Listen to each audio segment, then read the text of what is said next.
¿Cómo les va? ¿Cómo andan? Otra edición más de este Aciertos y Errores. Y un aciertos y errores que, al igual que el mensaje del presidente, que calculo que ya habrá sucedido, está grabado unas horas antes de este día viernes 8 de agosto.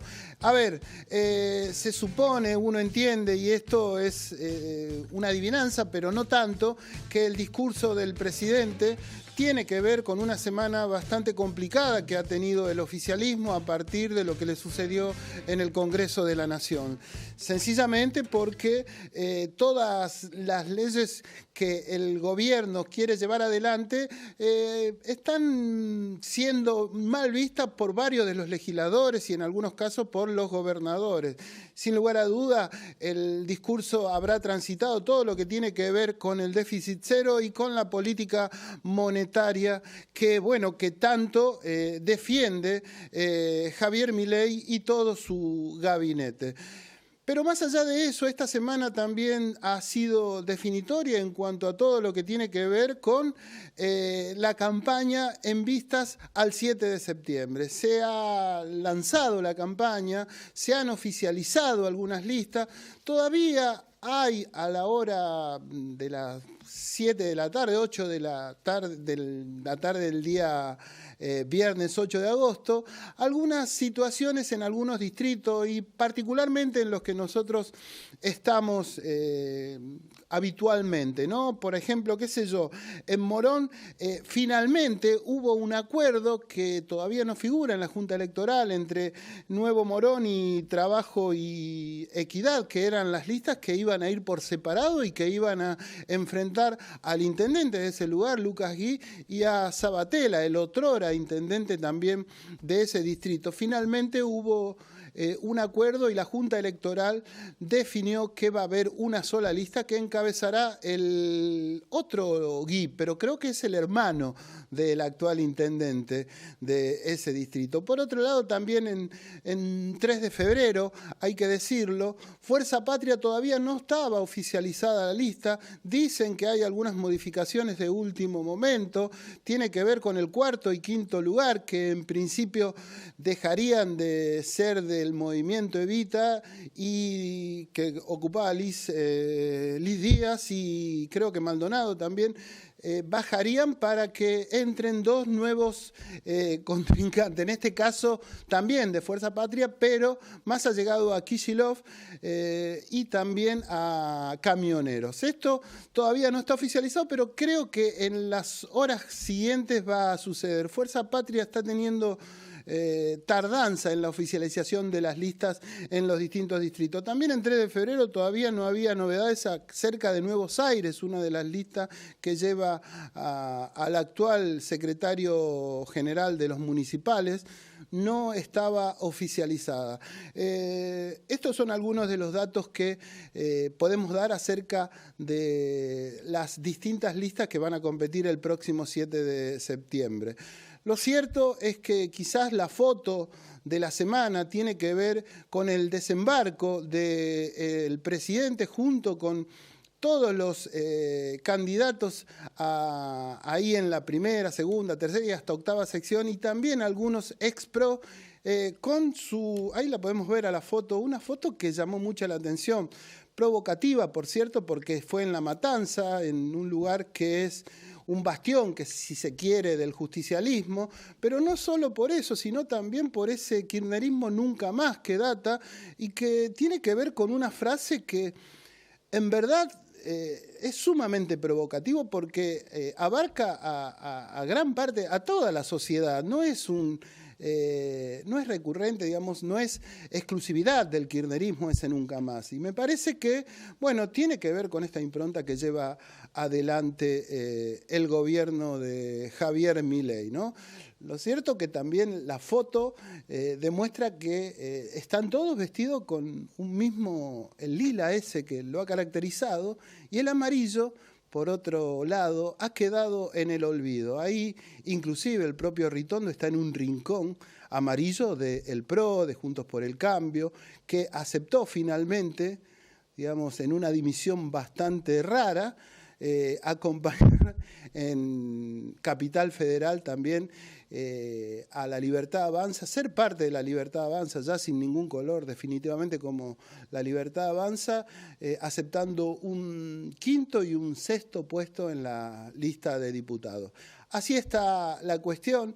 Nosotros vamos a dar comienzo con la respuesta del gobernador, que ahí nomás, a momentos de esa foto, salió a retrucar a la Libertad Avanza, obviamente en el ámbito y en el marco de una campaña que nos va a tener en vilo hasta el 7 de septiembre. Escuchamos a Axel Kicillof.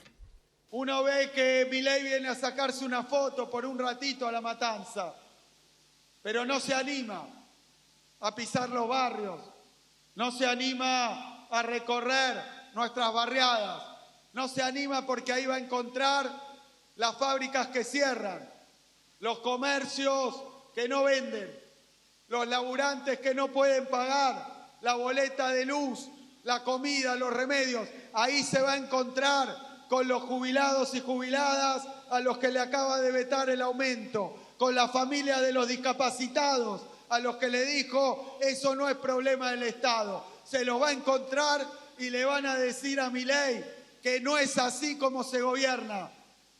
Se lo pueden decir en persona si viniera, pero ¿saben qué? Como no va a venir a recorrer, a conocer y a escuchar, se lo vamos a decir el 7 de septiembre en las urnas. Se lo vamos a decir con una boleta que dice Fuerza Patria. Escuchábamos al gobernador de la provincia de Buenos Aires, obviamente en plena campaña, y ya me acompaña en el piso Luis Palomino, que es el quinto candidato a senador por la Libertad Avanza en la provincia de Buenos Aires, en la primera sección electoral, que lleva como primer candidato a Diego Valenzuela. Antes que nada, Luis, gracias por venir a charlar un ratito con nosotros. Muchas gracias por la invitación. Bueno, hombre de Vicente López, por cierto, ¿no? Ya fue la Libertad Avanza en la capital federal por el PRO. ¿Esa es la idea que tienen también en Vicente López de ir por el PRO? No, la estrategia no es ir por el PRO, digamos. Nosotros tenemos un programa de gobierno que lo vamos a presentar en 2 años, ya sea en conjunto con el PRO o separado, pero falta tanto para eso. Pero no hay una estrategia de incorporar. Bueno, uno empieza a notar por estas cosas que van sucediendo en el ámbito, ya sea de la provincia de Buenos Aires, inclusive a nivel nacional, que son, digamos, no sé si será una estrategia, pero queda claro que parecen los Pac-Man, digamos, ¿no? Sí, yo lo que creo, Enrique, es que hay un liderazgo del presidente que está convocando a dirigentes de muchos espacios, y eso no quiere decir absorber o fagocitarse al PRO, que me parece que tiene dirigentes que también tienen su impronta, digamos, y su diferenciación, y después las alianzas siempre son entre distintos. Vos te pones de acuerdo con alguien que específicamente no coincidís en todo. Fíjate lo que era Cambiemos, radicalismo, el PRO, la coalición cívica, hasta el Partido Socialista estaba dentro de Cambiemos. Digamos. Tal cual. Pero uno ve la foto esta. ¿Qué te generó a vos la foto esta de que se dio en La Matanza con un variopinto, digamos, ¿no?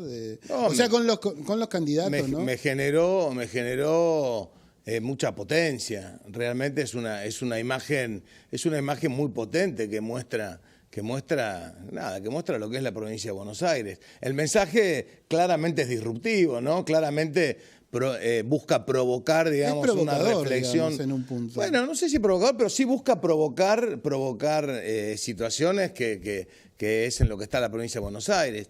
Se habla mucho del nunca más, de haber utilizado... recurrir a un nunca más, una frase, digamos, que claro, pero abarcativa, ¿no? ¿Qué representa el nunca más? Digamos? El nunca más representa un colectivo que preservó la democracia, que rechazó la dictadura, la violencia estatal, el terrorismo, digamos, pero en definitiva... ¿Vos crees que eso representa el kirchnerismo? No, pero a ver, lo que digo es...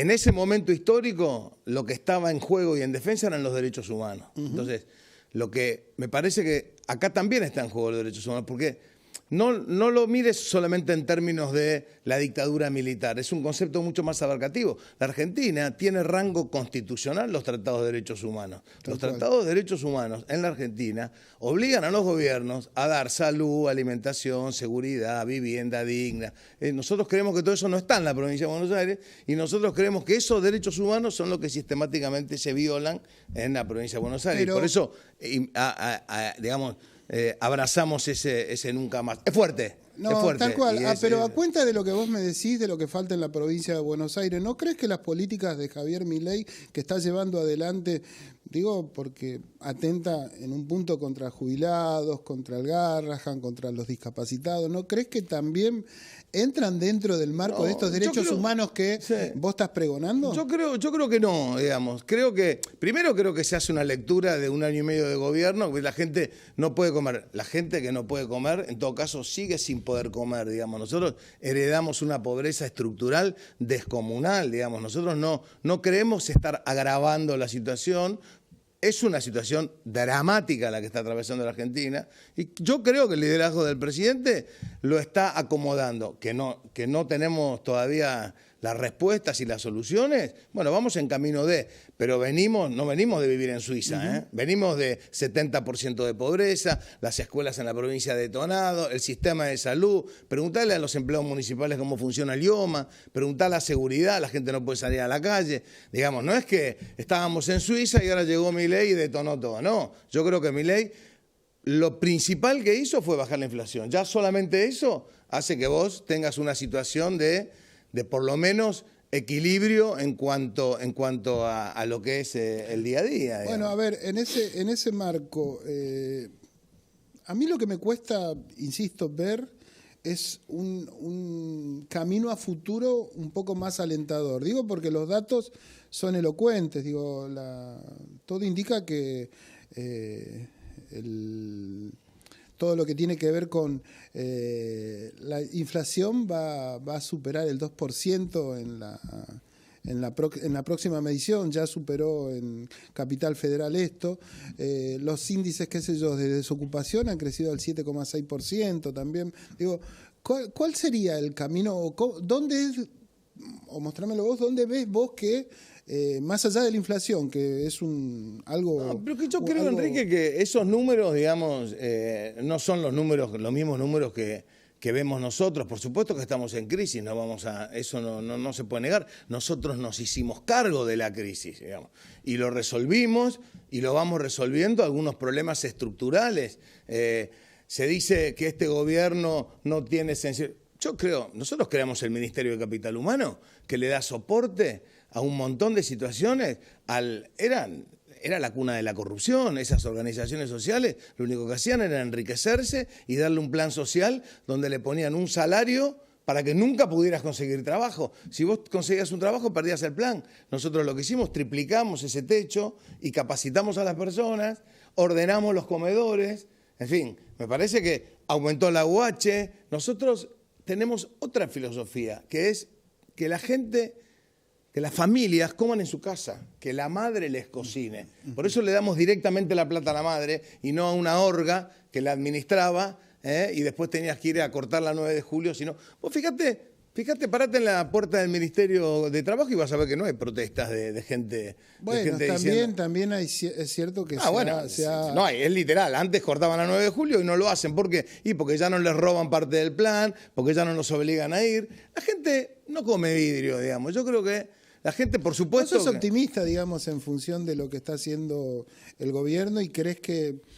¿Qué expectativa tenés para el 7 de septiembre? Yo creo que es el camino, digamos. Nosotros tenemos que ordenar la economía, tenemos que ordenar el Estado, tenemos que gastar en donde no debemos gastar y tenemos que todos los recursos del Estado ponerlos donde creemos que hay que ponerlos. Nosotros no abandonamos a la gente vulnerable, no abandonamos la educación, no abandonamos la salud. Es falso eso, digamos. Están los programas, digamos. Pero, o sea, vos me decís el Garrahan. Por eso los no es residentes falso, ganaban mucha plata antes en el gobierno de Alberto Fernández. No, está claro que no. Yo no estoy planteando ahora, pero la crisis del Garrahan se manifiesta en este momento y no se manifestaba antes. Pero por una cuestión política, pero nosotros lo estamos mejorando. Nosotros estamos diciendo, ¿cuántos empleados administrativos hay? ¿Puede haber 4 empleados administrativos por médico? No. Bueno, hay que reestructurarlo. Entonces aparecen los sindicatos, hacerte el planteo que antes no hacían en el gobierno anterior. A mí me parece que hay un componente político. No digo que los residentes estén ganando bien, ¿eh? Ojo, no estoy diciendo eso. Estoy diciendo, nosotros agarramos un país detonado y lo estamos tratando de ordenar, con éxito en algunas situaciones y en proceso de otras. ¿Qué crees que es lo que es más urgente, más allá de los logros que vos en principio estás planteando? ¿Qué crees que es lo más urgente en paralelo? Bueno, con relación a la provincia de Buenos Aires, me parece que lo más urgente es llevar el modelo del Estado Nacional y de Javier Milei al gobierno provincial. O sea, reordenar el Estado, reorganizarlo, bajar las tasas, digamos, darle seguridad, darle educación, darle salud a la gente. Eso es lo que hoy estamos discutiendo en la provincia de Buenos Aires, digamos. Estamos discutiendo eso, todo lo que no está. Si no, parecería que, bueno, hoy la salud anda bien, la seguridad anda bien, la educación anda bien, todo anda perfecto en la provincia y nosotros venimos a detonar y a arruinar algo que funciona perfecto. No, muchachos, no funciona, nada funciona. A ver, porque está claro, digamos, que ustedes han tenido su primera... si se quiere, su primer logro interesante electivo en lo que tiene que ver con la ciudad de Buenos Aires, ¿no es cierto? La idea, entiendo, debe ser replicar esto también en la provincia de Buenos Aires, ¿no? Vos decís en el sentido de que queremos ganar la elección. Sí.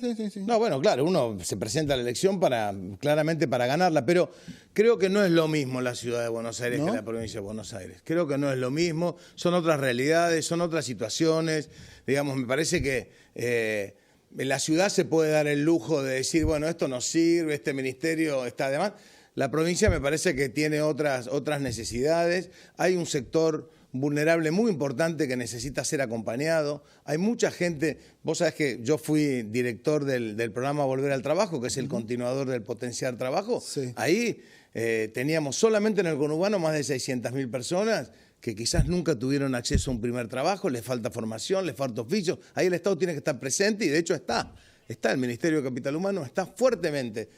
Con las entidades intermedias también, los gremios acompañando en la formación, las entidades intermedias. Ahora hay un proyecto muy interesante de un centro de formación laboral en la ciudad de Buenos Aires, en el Instituto Arrigós, que va a ser, pero muy, muy positivo. Ayer hablaba con el presidente de la Cámara de Industria de San Martín, que se inauguró la PYME ahí en ese distrito, y me manifestaba que la situación es crítica para gran parte de las pequeñas y medianas industrias, digamos. ¿Vos esto lo resentís también como hombre de la provincia de Buenos Aires? Lo que nosotros vemos es siempre el Estado provincial apunta a las pymes porque son las de mayor facilidad de recaudación. Ingresos brutos. El ingreso más importante que tiene, o de los más importantes que tiene la provincia de Buenos Aires. Bueno, las grandes empresas el gobierno las beneficia. Sí, pero no es un tema de beneficiar una gran empresa que no sé a qué te referís específicamente. No, bueno, concretamente, qué sé yo, no sé, bienes personales y todo lo demás, o sea, hay un montón de bajas. Pero eso es los empresarios, pero para ir a lo que me preguntas respecto de las pymes. A las pymes lo que hay que hacer es que sacarle el Estado de encima. Vos una pyme fabrica un tornillo y tiene el 50% carga impositiva. Entonces, si vos no le bajás la carga impositiva a la pyme, nunca va a poder salir, no va a ser competitiva, digamos. Y ahí la clave es, bueno, el Estado tiene que administrar los recursos necesarios y cumplir con las funciones que el Estado tiene que cumplir. Ninguna otra. Eso va a hacer que el gasto público baje, eso va a hacer que vos puedas bajar los impuestos. El gobierno está posibilitando el ingreso de importaciones, que eso... No sé qué tendrá, por ahí tiene que ver con los impuestos, pero también perjudica, digamos, no beneficia a gran parte de las pymes el ingreso de un montón de importaciones. Bueno, hay que ver a quién beneficia y a quién protege, porque si estamos hablando de sistemas de protección a empresas en perjuicio de la gente, porque comprás los productos el doble de lo que vale afuera, por algo vas a Chile y una remera vale $10 y acá vale 150. Las mismas marcas, empresas locales españoles muy conocidos, te venden en Chile 3 veces más de lo que venden acá. O sea, lo que nosotros tenemos, y el gran desafío me parece que tiene la Argentina, es replantearse toda su estructura productiva. ¿Dónde está fallando? ¿Dónde están el Estado? Y el Estado es un gran opresor, pero también tenemos problemas con la logística, también tenemos problemas. Bueno, todo eso hay que trabajarlo, hay que pensarlo para tener un país productivo. Emitiendo y dando planes y beneficios, que yo tampoco, venimos de ahí y ya está probado que no es la solución. Subiendo las tasas tampoco, digamos. Pero bueno, es Luis, complejo. la verdad que nos quedamos sin tiempo y me interesa mucho hablar con vos. Muchísimas gracias. Vamos a seguir conversando después de las elecciones. Muchas gracias. No, gracias a vos. Y bueno, nos veremos pronto, calculo, porque esto sigue dando vuelta. Luis Palomino, candidato a senador, digamos, ¿no? Quinto lugar en la primera sección electoral por La Libertad Avanza, la fuerza de Javier Milei. Vamos a una pausa y continuamos en este Aciertos y Errores del día de hoy.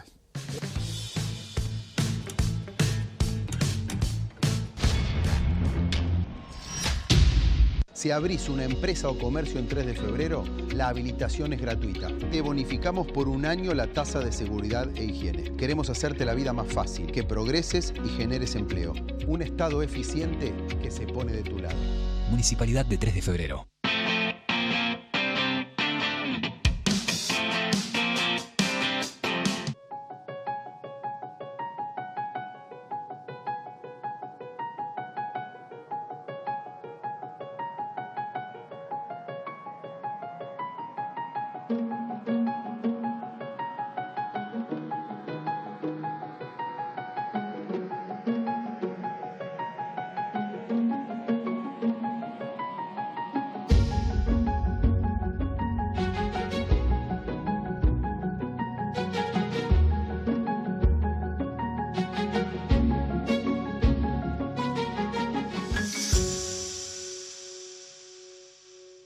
Cámara de Diputados de la Provincia de Buenos Aires. Seguinos en nuestras redes sociales y entérate de nuestras actividades. Encontranos en X como @HCDiputados, en Instagram, Facebook, YouTube y TikTok como Diputados BA. También podés visitar nuestra página web y suscribirte a nuestros canales de difusión en WhatsApp y Telegram. Se vienen las vacas de invierno en Morón. Del 15 al 28 de julio habrá espectáculos infantiles, música, cine, teatro, títeres, circo. Consultá la programación completa en nuestras redes sociales. Municipio de Morón, corazón del oeste.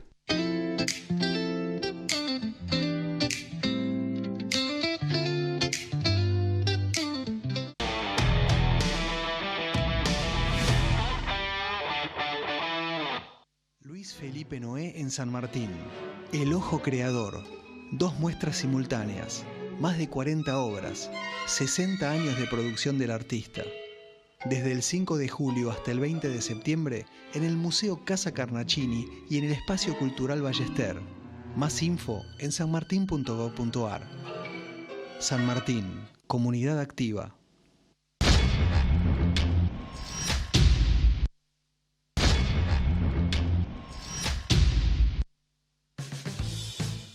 Este Aciertos y Errores ya me acompaña, ya está en el piso Laura Carboni, que es la secretaria general de la Asociación Gremial Docente de la Universidad de Buenos Aires. Obviamente la presencia de Laura en el programa tiene que ver con lo que sucedió en Diputados y manifestábamos al comienzo del programa, en donde la oposición avanzó con proyectos que preocupan mucho al oficialismo y además rechazó decretos delegados que había firmado el propio presidente Javier Milei. Vemos una breve síntesis de lo que sucedía en Diputados hace un par de días nomás. Quieren romper el superávit y a lo que más lastima el superávit es a los más vulnerables. Hablan con el corazón, se hacen los que lloran, pero están pensando solo con el bolsillo, porque en la Argentina las últimas 2 décadas la única movilidad ascendente fue dentro del kirchnerismo, porque a todos los demás nos hundieron en la pobreza. Y es por eso que impulsamos el proyecto que recompone las residencias médicas, porque los residentes son médicos y merecen un trato igualitario con sus pares. ¿Qué hace el gobierno en vez de jerarquizarlos? Los precariza, al revés. Algunos dicen, ¿de dónde van a sacar la plata? No hay plata para el Garrahan. No hay plata para sostener estos derechos. Un trasplante infantil, una quimioterapia infantil, no puede convertirse en un privilegio para algunos. Debe ser una obligación del Estado garantizarla para todos. La política de género más efectiva en Argentina y en el mundo es que los chicos para que la madre pueda ir a trabajar. Y si nosotros no entendemos la importancia de financiar la educación como corresponde y de invertir en educación, estamos condenados a ser un país pobre. Se cierra la votación. 159 votos afirmativos, 67 negativos, 4 abstenciones. Resulta afirmativo. A continuación se pasa al tratamiento en particular.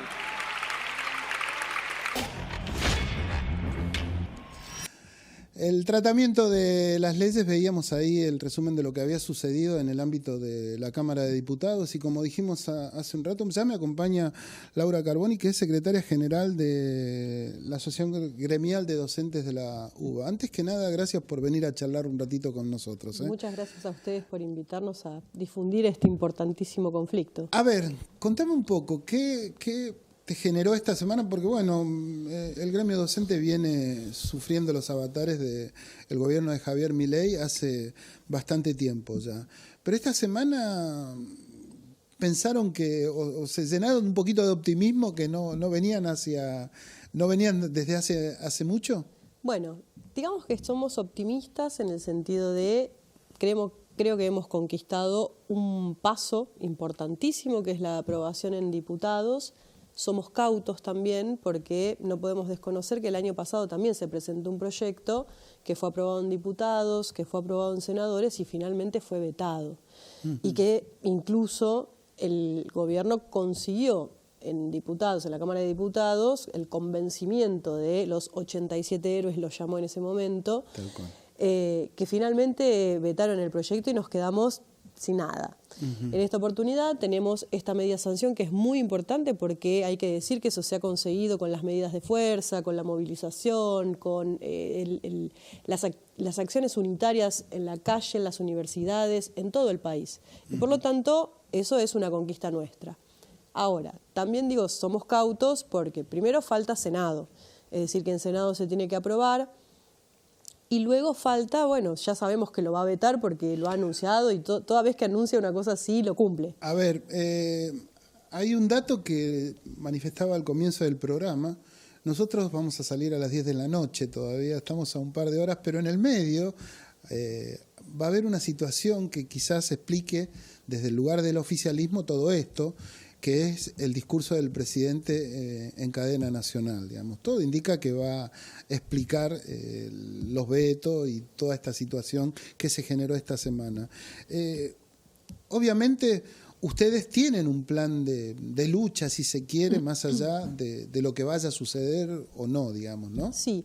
Primero quiero decir, ser específica con algunas cosas que a nosotros por eso nos mantienen en estado de alerta. Más allá de que sabemos que el veto va a ser un hecho, también hay que entender que con los números que se consiguieron el miércoles, si ese mismo escenario se repite el día del veto, no tenemos la garantía de que finalmente el veto caiga, sino que pase nuevamente. Incluso hay un artículo que no es que nos interesan todos los artículos, porque el proyecto incluso fue un proyecto presentado el año pasado, de mucha elaboración, pero hay un artículo que a nosotros nos interesa particularmente porque empalma con la situación en la que estamos ahora y que, como bien vos decís, la semana que viene va a tener una medida de fuerza importante. ¿Por qué? Porque el artículo número 5, que es el artículo que habla sobre el aumento, el incremento salarial, tuvo menos votos todavía. Es decir que ya de por sí no tenemos las 2/3 partes, los 2/3 que necesitábamos para que, bueno, nos garantizara el no veto, sino que además el artículo número 5, que es el que dice que en particular cuando se votó quedó más abajo la votación. Y estábamos preocupados por eso porque claramente la situación de los trabajadores de las universidades nacionales está en crisis, pero en crisis terminal. Nosotros hemos perdido desde el mes de noviembre del 2023, que fue el último salario antes de que este gobierno asumiera, el 45% de nuestro poder adquisitivo. Eso significa casi la mitad de nuestro salario en un año y medio quedó pulverizado.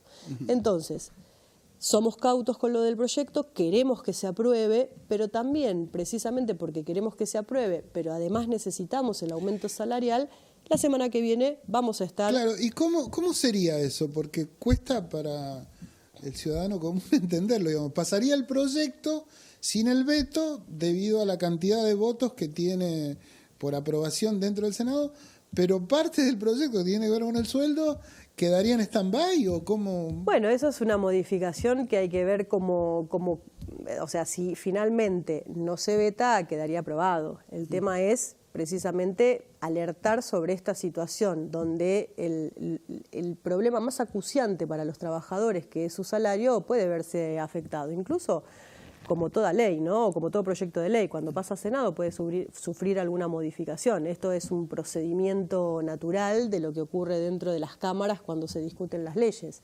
Entonces, lo que quiero marcar acá es que nosotros estamos en estado de alerta, pero no bajamos los brazos ni bajamos la guardia, precisamente porque la recomposición salarial que necesitamos la necesitamos ya. ¿Y el porcentual que deviene o sea, que se aplicaría a la recomposición salarial, uno comprende, digamos, desde la lógica del gobierno que atentaría con el supuesto déficit fiscal que no, digamos, no se toca según el propio gobierno, ¿no? Mira, el argumento del gobierno siempre es el equilibrio fiscal no se negocia. Bueno, convengamos que la semana pasada no tuvo ningún empacho en bajar las retenciones al sector del campo, lo anunció en la sociedad rural. Y bueno, entonces uno se pregunta, ¿pero cómo? Si no hay plata para sostener salud, educación y todas esas áreas que están tremendamente afectadas, ¿cómo es posible que sí haya dinero para poder bajarle las retenciones al campo? Bueno, está claro que el carácter de este gobierno es beneficiar a los sectores del mercado, a los sectores de las personas más ricas o empresarios, y no, obviamente, a aquellos que nos dedicamos a trabajar y a formar gente, porque las universidades forman el futuro de un país. Y hay que decirlo en esos términos porque no es solamente ir a estudiar una carrera, sino contribuir al conocimiento y a la producción del conocimiento dentro de un país. Laura, te saco un poquito y no tanto, digamos, de esto que me estás contando. Vos sos docente, digamos, ¿y qué manifiestan los alumnos, digamos, ante este panorama, ¿no? Porque están puesto un sector de la sociedad, digamos, que comprende esa edad como uno de los motivos por los cuales Javier Milei es presidente, digamos, ¿no? Bueno, mira, yo quiero desmitificar también un poquito eso, porque por un lado es verdad que, bueno, cuando uno vota por simpatía, por un conjunto de ideas, pero no firma un cheque en blanco. Y creo que el año pasado los estudiantes han demostrado que también están muy preocupados por cuidar, proteger la universidad y por acompañarnos a nosotros en nuestro reclamo, no solamente porque participaron de 2 enormes movilizaciones, sino porque si vos te acordás, sobre el segundo cuatrimestre hubo una escalada de tomas a lo largo de todas las universidades que tenían como primer reclamo el presupuesto de la universidad y también el presupuesto, porque también acá entra el presupuesto de la universidad, los hospitales universitarios. No es solamente el funcionamiento de las carreras, sino además el funcionamiento de los hospitales que dependen de la universidad. Hospital de Clínica, por ejemplo. O el ROFO, o el LANARI, es decir, son lugares que dependen de la Universidad de Buenos Aires. Nosotros hemos hecho y participado de abrazos muy grandes de estos hospitales para poner sobre el tapete, es decir, en la escena política, que también se está afectando la salud. Entonces el estudiantado acompaña, nosotros hablamos mucho con los estudiantes, yo trabajo en el CBC y trabajo en escuela media preuniversitaria, soy docente del Carlos Pellegrini, hace 20 años. El movimiento estudiantil ha acompañado todas las medidas, ha movilizado con nosotros, hemos hecho asambleas interclaustros, hemos hecho actos en conjunto, es decir que cuando se les explica cuál es la situación, bueno, toman en sus manos y se ponen también a la cabeza de la lucha junto a nosotros. Ahora, bueno, recién estamos, digamos que el segundo cuatrimestre recién se abre, claro, con lo que volvemos a tomar contacto con los estudiantes a partir de este momento. La semana que viene va a haber paro, pero estamos, bueno, expectantes, que es lo que queremos, de que haya una nueva marcha nacional, porque eso incluso es una forma también de demostrar que todos apoyamos un proyecto de ley que nos va a permitir un mejor funcionamiento de las universidades por su presupuesto, pero también un reconocimiento de carácter salarial para quienes hacemos la universidad. A ver, las malas lenguas lo que manifiestan es que, bueno, la política del gobierno atenta contra la educación a partir de desfinanciar a toda la educación pública, en particular a las universidades, digamos. ¿Esto se comprende, digamos, dentro del estudiantado, digamos, que corre riesgo la educación pública, al menos en el ciclo terciario? Digamos? Sí, mira, los estudiantes no solamente lo comprenden, sino que también lo ven. Mira, nosotros venimos denunciando, el dato apareció por una estadística que mencionaron los rectores, que desde que inició todo este proceso de desfinanciamiento, 10.000 docentes han renunciado a sus cargos. Entonces, vos iniciaste la cursada con un docente que a los 2 meses te renunció, y viene un nuevo docente que renuncia. Entonces eso se empieza a ver afectado, lo ven fácticamente, es decir, objetivamente. Entonces, al entender cuál es ese proceso, eso es lo que hace, no solamente por una cuestión propia, sino también por solidaridad, pero también entendiendo que es muy difícil tener una formación si tu equipo de cátedra o el equipo de cátedra se va desarmando cada 2 o 3 meses. Entonces, esto hace que los estudiantes tomen conciencia, que los estudiantes acompañen. Por supuesto, todavía falta que esos estudiantes en este momento empiecen a salir a las calles con nosotros como lo hicieron el año pasado. ¿Se traslada los docentes que dejan de dar las materias dentro del ámbito estatal? ¿Tienen lugar en el ámbito privado? Y los sueldos, en este caso, que es lo problemático, ¿están en mejor situación? Mira, hay 2 consecuencias de este desfinanciamiento. Es una tristeza tremenda lo que está ocurriendo en la universidad. Por un lado, los docentes se van al sector privado, como vos decís, ya sea porque se van a universidades privadas o aquellos que han hecho una carrera de formación científica se van a trabajar a laboratorios o a sectores que el salario es mucho mejor. Y por el otro lado ocurre lo que nos ocurre a aquellos que estamos más cercanos a jubilarnos, por ejemplo, que es el pluriempleo. Es decir, no dejar nuestros cargos, seguir manteniéndonos dentro de la universidad, pero ir buscando cada vez más horas de clase o cada vez más cargos. O incluso, hay compañeros que empezaron a hacer cosas como tienen su cargo, dan clases y además manejan un Uber. Claro. Porque de ese modo compensan lo que ha perdido nuestro salario. Entonces, en el sector privado, se está pagando un poco mejor, porque eso depende de cada una de las universidades, claro. No es que, si bien hay lo que sería una suerte de nomenclador base, que es el que nos pagan en las universidades nacionales, después hay otros sectores que pueden poner un plus o pueden poner un poco más de dinero. No es el caso de la Universidad Nacional y Estatal, y el mismo problema que tenemos nosotros es el que están atravesando los científicos. El CONICET, los compañeros de ATE CONICET, por ejemplo, junto a jóvenes científicos precarizados, estuvieron en una campe el día miércoles y jueves. El miércoles por la noche hicimos, porque participamos también los docentes universitarios, también ahí hay como una unidad en la lucha, de una marcha de velas muy importante, y eso que vos me preguntabas de los estudiantes y de la sociedad también se vio ahí, porque era muy motivador que cuando estábamos en el playón o cuando había alguna actividad, todos los autos que pasaban tocando bocina en apoyo y solidarizándose por la situación que están atravesando nuestros científicos y nuestros docentes universitarios. Laura, cortito ya para terminar, ¿cuál es la proyección que tiene alguien que se recibe en la universidad pública con este contexto? Bueno, ese es otro temón, porque alguien que se recibe en la universidad pública, una de las cosas que está sucediendo es que muchos toman trabajos en el exterior, porque la universidad pública sigue siendo un gran centro de formación y de producción de conocimiento. En las universidades además se investiga y se produce conocimiento. Entonces, la formación maravillosa que hay en este país termina produciendo lo que se llama la fuga de cerebros, o que esos estudiantes se vayan a trabajar a los sectores privados, cuando un país que no le da importancia a la producción de conocimiento científico está condenado a la ignorancia. Es tremendo. Te agradezco mucho. Entonces, la marcha, me dijiste, es el... No tiene fecha todavía, la estamos promoviendo, la estamos impulsando, pero sí la semana que viene vamos a estar toda la semana de paro, los docentes universitarios en todo el país. Muchas gracias por venir a Muchas gracias a vos.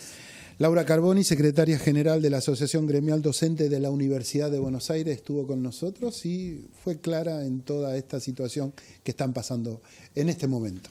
Gracias. Sí,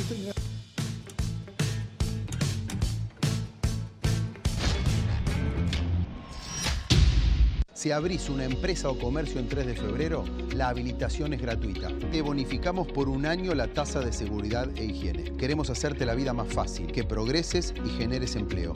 Un Estado eficiente que se pone de tu lado. Municipalidad de 3 de febrero.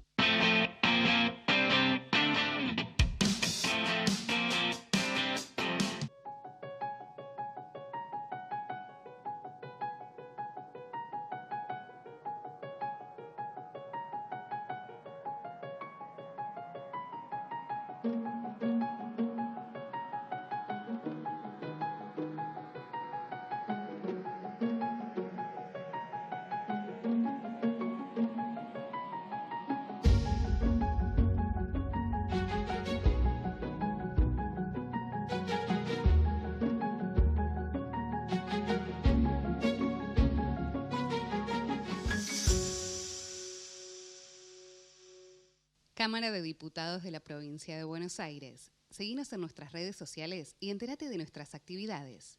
Encontranos en X como @HCDiputados, en Instagram, Facebook, YouTube y TikTok como Diputados BA. También podés visitar nuestra página web y suscribirte a nuestros canales de difusión en WhatsApp y Telegram.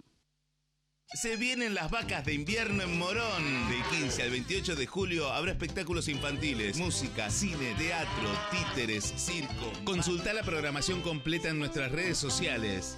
Municipio de Morón, corazón del oeste.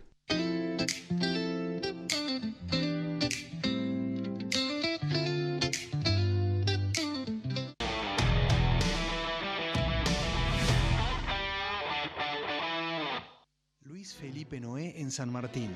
El Ojo Creador. 2 muestras simultáneas. Más de 40 obras. 60 años de producción del artista. Desde el 5 de julio hasta el 20 de septiembre en el Museo Casa Carnacini y en el Espacio Cultural Ballester. Más info en sanmartin.gov.ar. San Martín. Comunidad activa.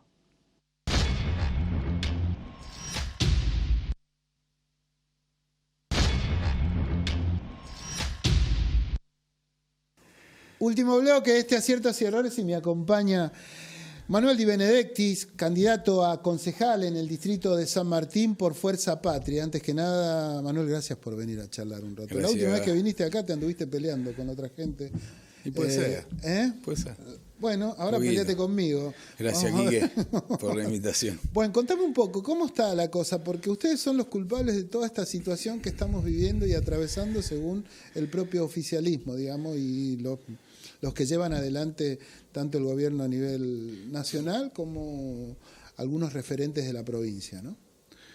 Sí, ustedes el peronismo, ¿no? El kirchnerismo, ¿viste el cartel con el cual se presenta? Sí, en general el peronismo se hace cargo de todo, ¿no? Siempre, históricamente. O sea que no es nuestro estilo andar echando culpas para otro lado. O sea que no sé bien a qué apunta en general cuando dicen tenemos la culpa de todo, porque digo, la Argentina tiene 200 años. Yo siempre he tomado como práctica en este programa y en esta temporada preguntarle qué grado de responsabilidad han tenido ustedes en función de que hoy Javier Milei sea el presidente de los argentinos.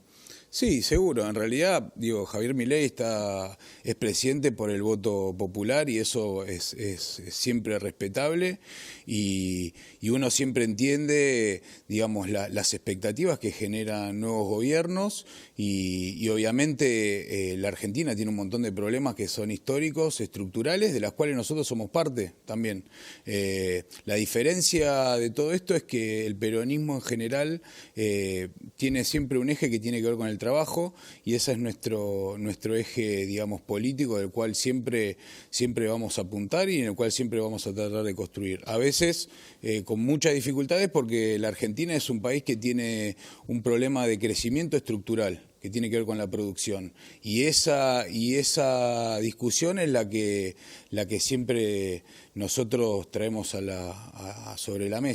Manuel, ¿no crees que esta situación que vos planteás de ese dato, si se quiere, esperanzador para la gente en cuanto a lo que pregona el peronismo, ¿no funcionó? ¿Fracasó con el gobierno de Alberto Fernández? Sí, a ver, seguramente hay un montón de cosas que hayan fracasado y somos los principales en saberlo y discutirlo entre los compañeros y también discutirlo obviamente con nuestra gente, digamos.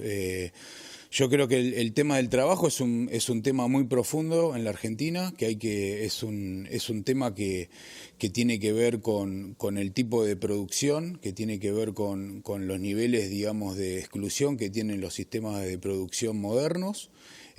Los niveles de informalidad es otro de los problemas y el problema salarial, que eso me parece que fue uno de los mayores problemas que tuvimos, ¿no? Porque el gobierno de Alberto, y creo que te lo dije también cuando vine la última vez, o sea, el gobierno de Alberto tuvo un logro que es haber logrado una capacidad, digamos, de productiva y de capacidad instalada de producción aceptable, sobre todo por haber tenido que transitar una pandemia, pero eso no tuvo un correlato con los salarios, y eso me parece que con fue... Con sueldos que mantenían a la gente en la pobreza. Con sueldos bajos que mantienen a las personas por abajo de la línea de la pobreza, como bien decís, y que me parece que esa es una de las deudas, digamos, que tuvo el gobierno de Alberto Fernández.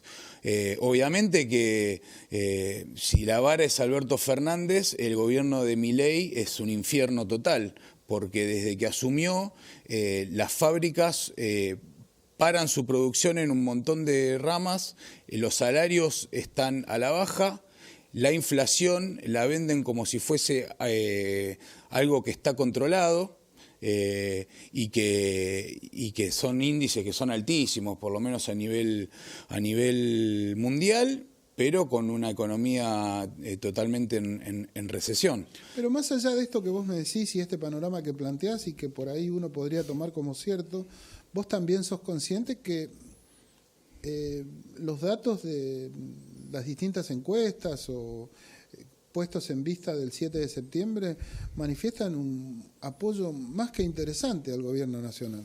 Sí, a ver... Sí, a mí me gusta un poco comparar también las elecciones de medio término y cómo arranca Milei con la expectativa que fue generando en un sector de la población, que yo creo que es la mitad, digo, a grandes rasgos, fuimos a un balotaje, y esa expectativa se va a mantener siempre en un sector de la población, porque estamos en democracia y tenemos la libertad de pensar cada uno y tener opinión y entender la realidad de distintas formas, pero para un gobierno que recién arranca es un apoyo muy, pero muy bajo. Y digo, más allá de las encuestas, de las cuales, digamos, uno puede leer algunas, creer en algunas, yo, digamos, y creo que nuestra fuerza está puesta siempre el oído en lo que dice lo que opinan las personas en la calle. Y en ese sentido me parece que empezamos una campaña de la cual, estando Milei como presidente, es muy fácil, porque alcanza, no es ni siquiera lo que tenemos que decir nosotros como candidatos, alcanza con lo que dice la gente, o por lo menos una gran parte de la gente que habla con nosotros en la calle en relación al gobierno. ¿Y qué es lo que piensan sobre el gobierno? Muchos de los cuales están arrepentidos. No digo todos, pero una gran parte. A ver, podría tomarte eso como valedero, pero a la par a mí lo que me cuesta mucho descifrar es cuál es la oferta que ustedes tienen hacia el grueso de la sociedad para mejorar la calidad de vida, que en definitiva es lo que pregona la política, o debiera pregonar la política, ¿no? Mirá, nosotros a nivel provincial, de la provincia de Buenos Aires, como a nivel municipal, o sea, tanto Axel Kicillof como Fernando Moreira en San Martín, llevamos adelante una gestión en este contexto de recorte, dicho por el mismo presidente, ¿no? De que dice que es un topo, digamos, del Estado que viene a destruirlo. Nosotros venimos transitando estos entrantes 2 años con total responsabilidad. Ahora bien, esas mejoras también las tiene que llevar adelante el gobierno nacional. O sea, nosotros en esta instancia estamos en una situación de la cual tenemos que defender lo que logramos hasta acá. Y eso tiene que ver con un trabajo de concientización muy profundo y que tiene que ver también con que un montón de aspectos que hacen a la vida cotidiana de las personas y que la involucran con el Estado están en peligro. Y aún así llevamos adelante en los lugares donde nos toca gestionar con total responsabilidad. ¿No crees que también hay una situación que se está generando dentro de esta fuerza patria que tiene que ver con el para adentro, con muchas internas que todavía no están muy del todo claros y que también perjudican la credibilidad hacia el afuera? No, yo no creo que perjudique la discusión. A veces son discusiones que se pueden hacer más puertas adentro, a veces en ámbitos, si se quiere, más públicos, pero no creo que ese sea un problema. Hoy por hoy no creo que las personas estén preocupadas por qué es lo que está debatiendo el peronismo, digamos, de una forma abierta y sincera. Me parece que la preocupación pasa por cómo llegar a fin de mes y no perder el trabajo. Y todo lo que ello conlleva. Nosotros, digamos, damos una discusión y no nos corremos de ese lugar. Uno ve un poco cómo se maneja por el lado de la libertad avanza y pareciera que la discusión, para sortear esa discusión hay que pasar primero una línea de periodistas, digamos, que se les paga para que digan siempre que sí, después una línea, un cordón policial con gases lacrimógenos, digamos que bastante penoso para los policías tener que cumplir esa tarea, ¿no? De pegarle a los jubilados, pegarle a los científicos, pegarle a la gente por la calle, y después de pasar esas dos barreras tal vez se pueda acceder a tener algún tipo de discusión abierta y franca. Yo creo que el peronismo tiene la capacidad de tener la potencia de su pueblo y esa potencia no está en los candidatos, porque los candidatos vamos y venimos, no hay ningún problema. Es la fuerza del peronismo. Si uno analiza las listas en los distintos la fuerza del peronismo, digamos, está puesta en la gente y el pueblo peronista, que tiene valores que trascienden un periodo electoral, que tienen que ver con historia del pueblo argentino y su cultura. Pero es probable que eso en lo teórico sea así, pero vos sabés que en la práctica eso no se da, digamos, ahí qué sé yo, no sé, no te voy a llevar a tu distrito, pero qué sé yo, en 3 de febrero, por ejemplo, los candidatos siguen siendo los mismos y siguen perdiendo y perdiendo elecciones, digamos, y eso pareciera que... No sé qué tiene que ver con el peronismo eso, digamos, o sea, no lo toman en cuenta, y estas situaciones se van dando en distintos distritos, qué sé yo, a última hora en Morón recién llegaron a un acuerdo, pero hubo enfrentamiento entre las dos listas, digamos, o sea, hay un escenario, bueno, qué sé yo. Yo creo que el peronismo tiene el desafío de seguir... El candidato a senador, digamos, de San Martín, fue hasta último momento, digamos, era una persona y dejó de serlo, digamos, todos esos escenarios no creo. Yo creo que el peronismo siempre tiene un mismo desafío, que es tratar de representar a la mayor cantidad de personas y seguir ampliando su horizonte de representación. Con los candidatos, con los sindicatos. Pero eso no es solo una aspiración del peronismo, calculo que de toda fuerza política. No, yo hablo por el peronismo. Bueno, por eso yo también te lo planteo desde el peronismo, toda esta situación, digamos, que por un poco confunde y también le quita la confianza a la fuerza política, digo, ¿no? Yo creo que hasta puede pasar a veces que el peronismo esté un poco confundido a nivel, si se quiere, dirigencial, puede haber algún tipo de confusión, o puede pasar, pero yo lo que creo es que la militancia la tiene muy clara. Y ese es el horizonte. ¿Qué expectativa tenés para el 7 de septiembre? Mira, la expectativa que nosotros tenemos es alta, y lo que estamos justamente pidiendo y generando esos ámbitos de discusión y de llegada a todos es que la gente vaya a votar. Eso es fundamental para nosotros. Y también entendemos de que hay distintos sectores que tienen su proceso de maduración, y mucha gente que puede tener una expectativa de que esto alguna vez cambie. A mí me da la sensación de que hay un clima y un silencio, si se quiere, que es positivo a nosotros, que me hace muy, pero muy optimista. Optimista en un resultado electoral. No, tal cual. Después la realidad de la Argentina tenemos También hay que tener en cuenta esto que dijiste, ¿no? Por ahí la gente no va a votar porque está muy decepcionada de la política. Yo creo que va a ir a votar.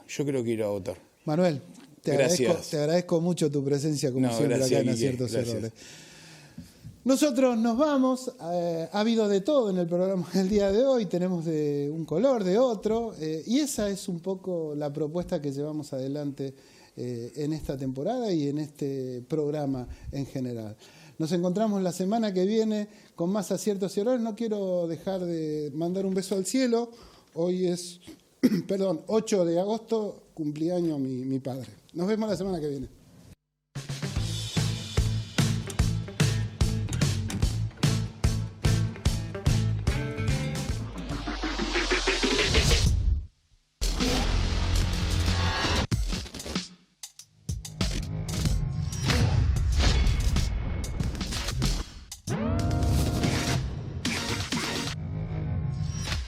Yeah.